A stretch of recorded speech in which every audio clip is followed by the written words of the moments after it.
Hello, so this is a video 6 about Grafcet or sequential function charts. This is the producer consumer with a semaphore. So this is the example, it's a classical example. We got the production here and we got the assembly in this part. So the production it produces one part at a time and it deposits in this part.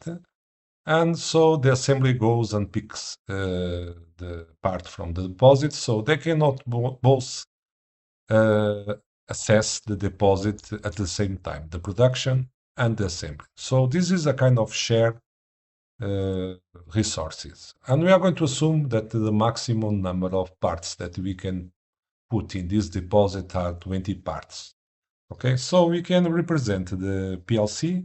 So we got here it can be a press button prod, which is going to activate the production. Then we got a press button, which is going to activate the assembly. Then we got a sensor detected that a part was produced. And then also a sensor detecting that a part was deposited and a sensor detecting that a part was lifted. The actuation here in the outputs, we got one output of the PLC is going to activate the production. So when he does this, he produces a part, and then we got another one to do the assembly of the part. Okay. So I'm going to show you the Grafcet, but it was done with the Grafcet EO that I recently discovered in the net. It's a good tool. So I'm going to show you first the part. This is the part of the producer. This is for the producer. And then I'll show you the part from the consumer. Okay, the producer. So initially, this is initial situation is stopped, and then we activate the production here. And okay, we are going to see if we have space to store the produced parts. Okay, so the counter, we are going to use a counter C1 should be less than 20. So in step 2, we are going to activate the production of the part. When the part is produced, we have this waiting step to see if you can store or deposit the part. Okay, so this is the semaphore. The semaphore that is going to see, the meaning is when it is active initially, so the resource is free. So, okay, so we are going to see what is the meaning of this. So when it is free, then we activate step 4, and so we deposit the part, and then we decrement the counter, okay? No, we increment the counter, sorry, and of course we increment the counter when this is deactivated. That's the point here. This is a memorized action. And when it is the step 4 is deactivated, we then increment the counter. Okay, that's okay. Then when the part is deposited, okay, we return to the initial step, and then we also put the semaphore is also true again. So the resource is available again. So the part regarding the consumer. So this is modeling the consumer part. So the consumer, what you can see is that, or the consumer or the assembly part, okay? So the assembly, when the assembly is on, and we have already some parts stored in the deposit, okay, we have this waiting step, okay. And if the space is free, this step 5 is active, so this is always true. And then we activate step 8, we lift the part. Here we decrement the counter. Also, this is a store action when this is deactivated.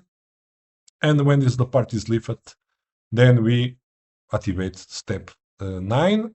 We assemble the part, and also at the same time we return the token to step 5 so the resource is free again.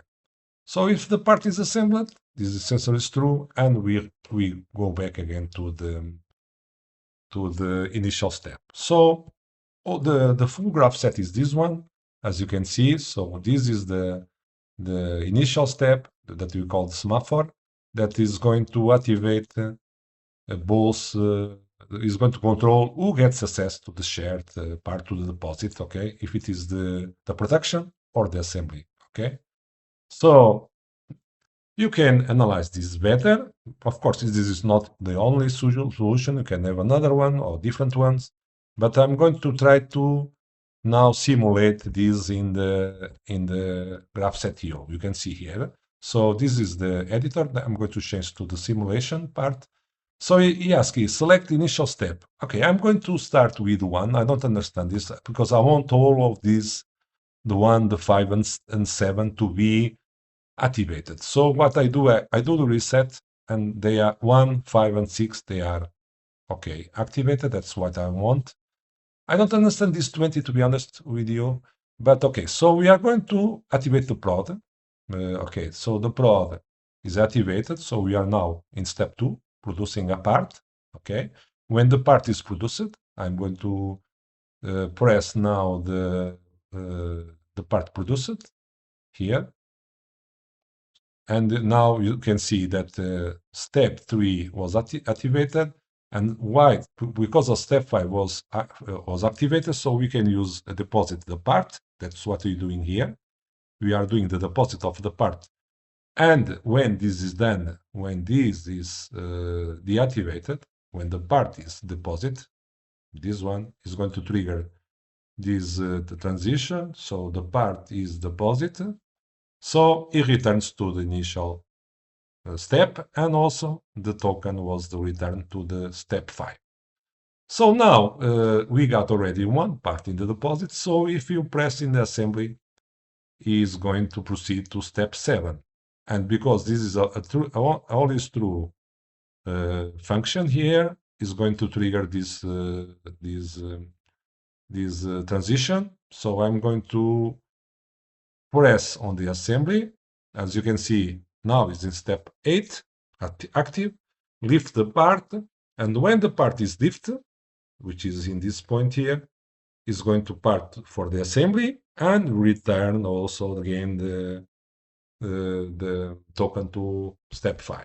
Okay, so when the part is assembled, which is going to happen when I press here, we'll return to the first, to the initial step 6. Okay, so you can then go on and produce like more parts here in production, and then part produced, and so on. So you can see part deposit, and now we get again one token. Okay, you can then change this value for a less value, for less, to just to check if the counter is working, but I think it is. So this is the solution that I propose you to test and to simulate. And of course, you can also change in the draw whatever you want. Okay. So I hope that you enjoyed this presentation, and I'm going to conclude. Thank you for watching.